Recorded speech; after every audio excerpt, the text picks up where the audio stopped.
It's always important to remember the primary goal here is getting a project built successfully. And in order to do that, it requires multiple teams coordinating and collaborating together effectively. We're not going to get into the weeds of each individual team in this video, but we do want to get a general understanding of how these teams are working together and what are the primary goals of each one of these teams. The owner is going to initiate the project, provide funding, as well as act as the principal stakeholder. They will then select an architect to develop the design along with their sub-consultants.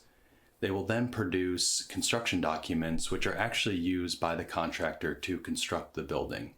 The owner will ultimately select the contractor will build the project, and then the project is complete.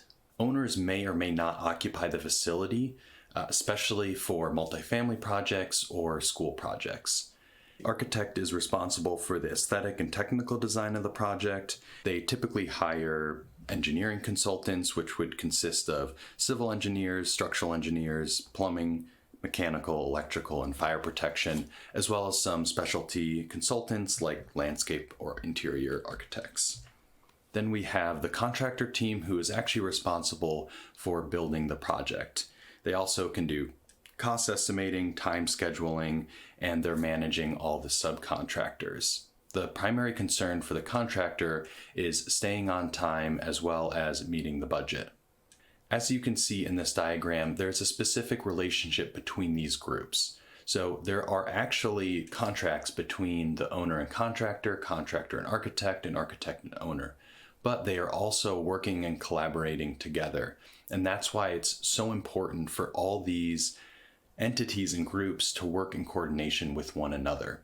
And it's actually really difficult to coordinate all these activities. So the architect is going to be managing all their sub-consultants, as well as coordinating with the owner and with the contractor. So everyone needs to be on the same page. And that can be a very challenging aspect for all these entities, but it is essential for a successful project delivery.